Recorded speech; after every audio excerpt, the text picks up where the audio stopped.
A deep fracture in the Earth's crust slashes across 700 miles of California. The San Andreas Fault. It borders both San Francisco and Los Angeles and creates one of the world's most dangerous earthquake zones. Scientists are racing to find ways of predicting the next disastrous movement of the fault. When will the great earthquake strike California?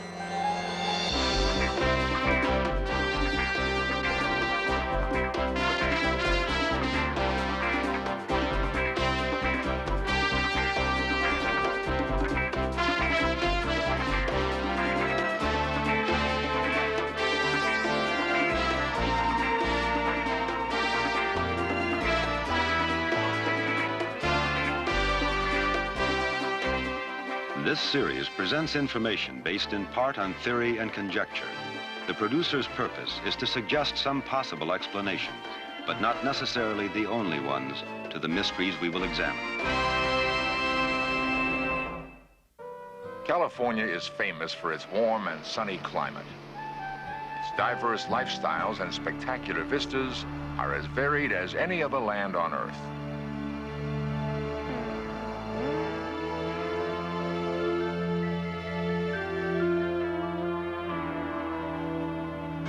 Much of California's rugged beauty derives from violent earth upheavals, the product of a phenomenon called faulting. Deep cracks or faults in the Earth's crust scar the state from one end to the other. Of these, the San Andreas Fault is the longest and most dangerous. At 6 a.m. on February 9th, 1971, Californians were jolted into awareness of the powerful forces that molded their state.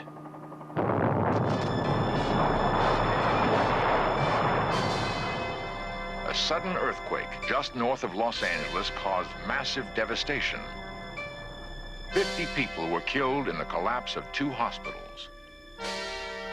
Since the quake was of only moderate size, engineers were shocked by the heavy damage to supposedly earthquake-resistant buildings and freeways. The Richter magnitude was 6.6, releasing several hundred times less energy than the San Francisco earthquake of 1906.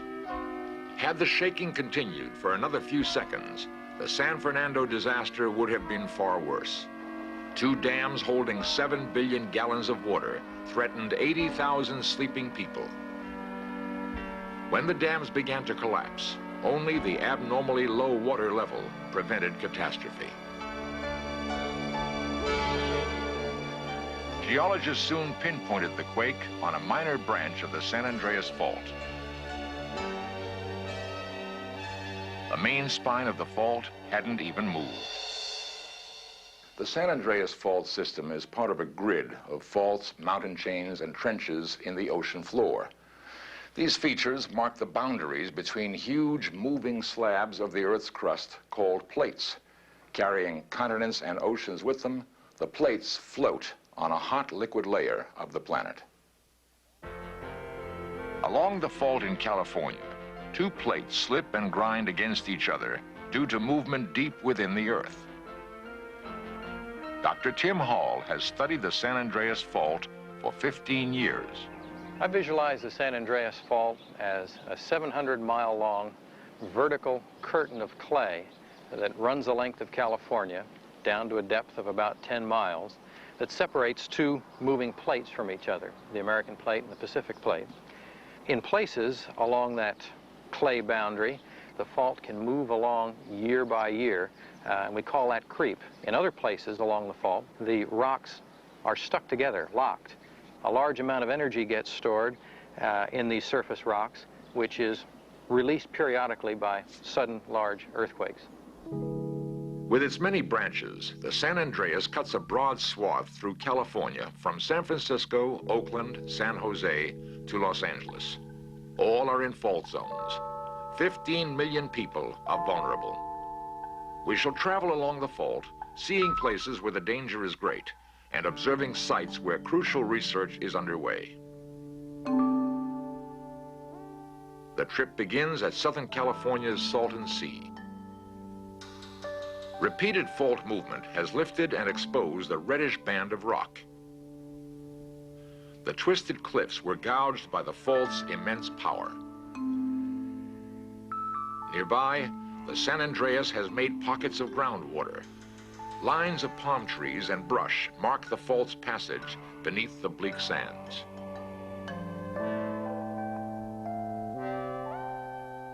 Outside Palm Springs, 2-mile-high mountains were thrust up by millions of years of fault movement.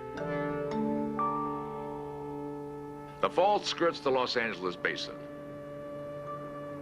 Its numerous sub-branches, including the one which shook San Fernando, threaten more than 10 million people. North of Los Angeles County, the fault carves a broad valley. Near Palmdale, Dr. Kerry Seed dug into the San Andreas and found a treasure trove of prehistoric earthquakes. Using carbon dating, each event is identified. The fault goes down through many distorted layers, which mark earthquakes going back to the time of Christ. The intervals between major quakes range from a maximum of 300 years to only half a century. The earthquake of 1857, largest ever recorded in Southern California, shows up as a sand blow, where sand and water spouted from the earth in an eerie fountain.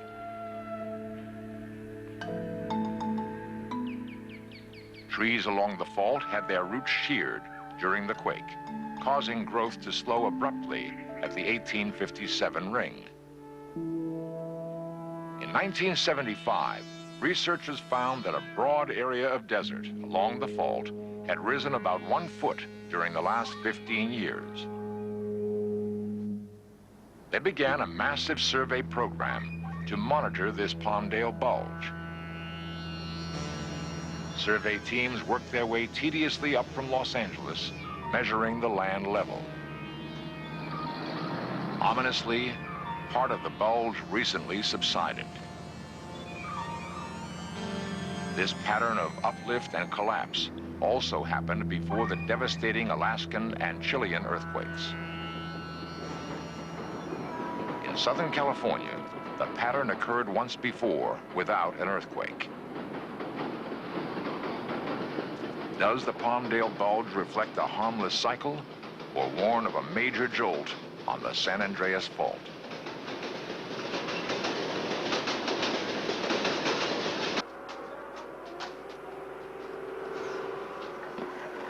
North of Palmdale, geologists drilled deep into the fault zone to measure the stress on underground rock.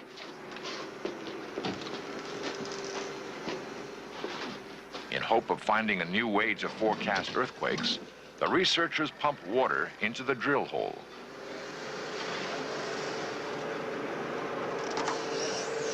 They increase the pressure until the rock breaks. Knowing the natural strength of rock, they measure what added stress it is under from the earthquake fault.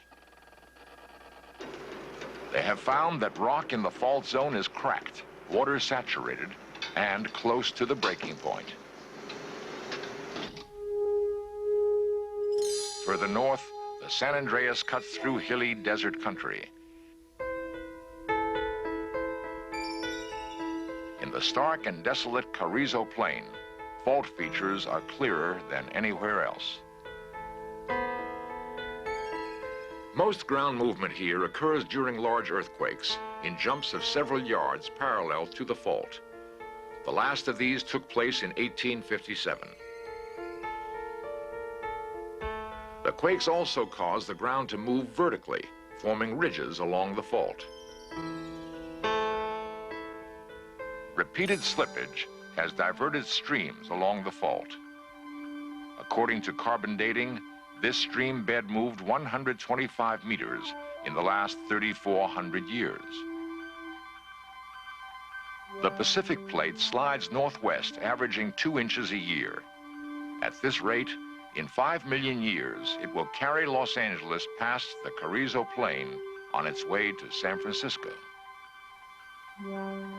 Midway between Los Angeles and San Francisco on the Pacific coast is the Diablo Canyon nuclear plant. The facility was originally designed to withstand an earthquake on the San Andreas Fault of Richter magnitude 8.5. During construction, however, geologists discovered a nearby fault offshore, the Hosgri Fault. Ralph Vrana is a county environmental worker who lives near the site. I'm opposed to the nuclear power plant at Diablo Canyon because there's an earthquake fault running 2.5 miles from the plant itself, and that fault happens to be 250 miles long, and it's a major earthquake fault in California. A very large earthquake in 1927 of magnitude 7.5 occurred on that fault. A magnitude 8 earthquake is also possible on the Hosgri Fault. Earthquakes are. Richard Davin represents the plant's owner, Pacific Gas and Electric. There are earthquake faults around Diablo Canyon, of course. There's San Andreas Fault 48 miles away, but there's a Hosgri Fault which is closer, and that's the one that's been of the major concern in the last several years. And as a result, it's been the most thoroughly investigated fault, probably in California outside of the San Andreas, and we have designed that plant to withstand the maximum earthquake that could ever be expected to occur on that fault. Those of us who live close to the plant, or 7 miles away myself, or wonder whether we happen to be guinea pigs in this experiment or not. People talk about earthquakes even bigger and bigger and bigger, the kind of earthquake that would split this containment structure in half. I think when we got that kind of an earthquake, we've reached the end of the world, because before that would happen, California would be in the ocean. After the Hosgri Fault was found, PG&E strengthened the plant. The adequacy of their precautions is controversial. We're only beginning to understand the dynamics of earthquakes. Whether any possible ground shock could cause hazardous release of nuclear radiation remains unknown. Further north, the fault continues to pass through major population centers. A great earthquake would cause incalculable disaster. Is there a way to predict it? The little town of Hollister lies 80 miles south of San Francisco on the San Andreas Fault's Calaveras branch. August 6, 1979. The strongest earthquake since 1911.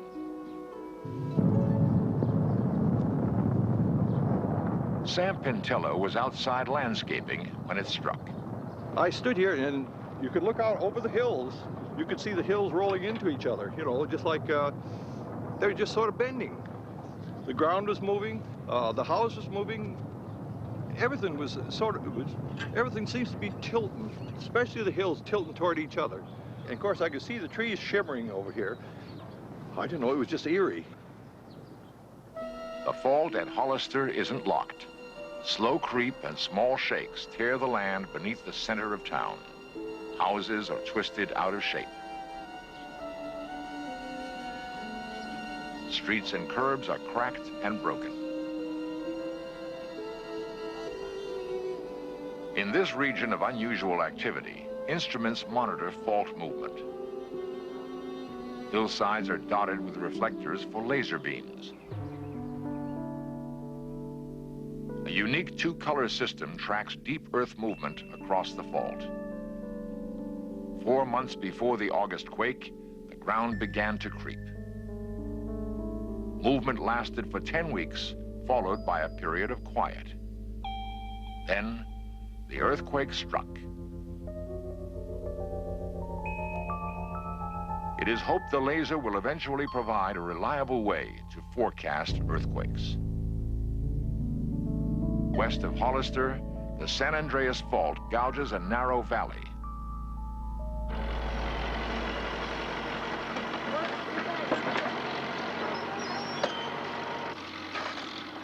Geologist Tim Hall supervises excavation into the fault. We're looking for a record of earthquakes in California before recorded history. And the way that we do that is look for layers that have been displaced by the San Andreas and attempt to date them. The goal of our study is to predict how often the San Andreas will move in the future. On the northern San Andreas, the earliest known great earthquake occurred in 1838, only 68 years before the 1906 disaster. If such a small interval is typical, the next major shake may be overdue in the Bay Area.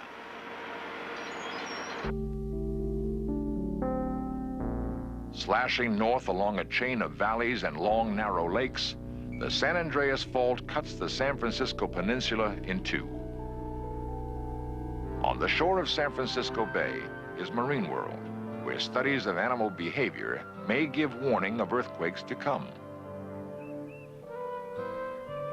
Peter Gross is director of land animals. What we have here at Marine World is the entire collection of both land and sea animals being viewed on a daily basis by all the keepers and the trainers and the handlers. And what they're looking for is any kind of an unusual, sustained behavior that might show flight or fear, which we can then document as happening just before an earthquake. About a half hour before the big earthquake, these animals, which ordinarily mix together and peacefully coexist amongst themselves, all separated and went into their own species. The zebras all stayed together, the antelope all went to one area. They just didn't want to mix with each other during this period of unrest and fear. I think that the animals are a lot more in tune to nature's sounds than people are. Trainer Paul Barkman recalls the morning before another earthquake. And when we finally did get them out of the barn, we watered them down. They all refused to drink, and they refused to eat all day long.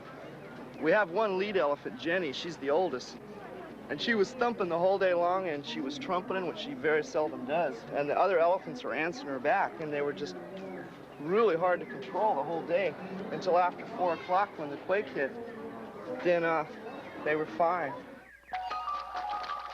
Reports of strange animal behavior before earthquakes go back thousands of years. So far, however, it has proven difficult to use such information for reliable prediction. There is still no sure way to warn of an earthquake. On the western edge of San Francisco Bay, homes are often built on compacted landfill. This kind of land can amplify ground shaking up to 10 times and turn wet, sandy soil nearly to quicksand. Cracks up to 3 feet wide could split foundations and bring thousands of houses crashing down on their owners. On the east side of San Francisco Bay, the Hayward branch of the fault cuts through city after city. In 1836 and again in 1868, huge earthquakes here caused little damage because the area was barely inhabited. Today, however, dozens of schools and hospitals stand in the fault zone. In the aftermath of the San Fernando quake, where some buildings that met all earthquake codes collapsed, standards throughout the state were toughened. Schools along the Hayward Fault were reinforced or replaced. A dam, not unlike the ones that began collapsing at San Fernando, is being rebuilt. In Berkeley, the Hayward Fault rims the campus of the University of California. It runs beneath the football stadium, which is slowly being split in half. Dr. Bruce Bolt heads the university's seismographic station. Well, according to the calculations that I have made, based on the work along the San Andreas Fault recently, the chances of a great earthquake affecting either the San Francisco area or the Los Angeles area in the next 10 years are about 50-50. If a great earthquake of magnitude 7 or 8 occurred in the Bay Area, undoubtedly there would be considerable loss of life. Most Californians are not well prepared for another great earthquake like that of 1906. North of San Francisco, the San Andreas slices through Marin County. The little town of Olima straddles the fault. On April 18th, 1906, a giant tremor broke the earth. It shifted roads and fences an incredible 20 feet.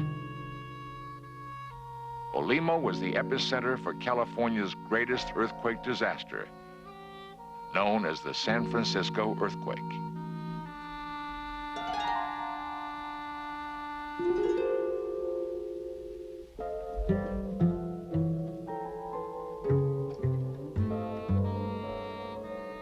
That quake claimed 700 lives. Today, the death toll from a major shock along the San Andreas could reach the tens of thousands. Only a few miles from the fault, San Francisco remains exquisitely vulnerable. Collapse of older buildings, showers of debris, and fire would inflict a heavy toll. In Southern California, stress has been building up on the main fissure of the San Andreas for more than 120 years. If the historic pattern is followed, the stress will be relieved by a cataclysm many times larger than the San Fernando earthquake.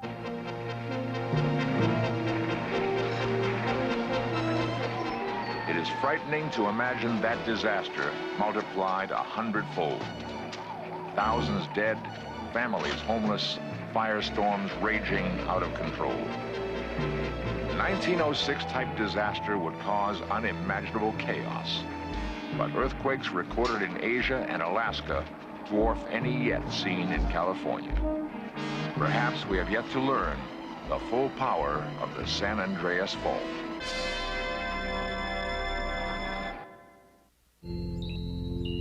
The San Andreas is the most closely watched earthquake fault in the world. Hundreds of instruments monitor its slightest tremble. If it is possible, reliable earthquake forecasting belongs to the future. Earth science is only in its infancy. The forces that mold our planet and cause the ground to shake beneath our feet remain mysterious.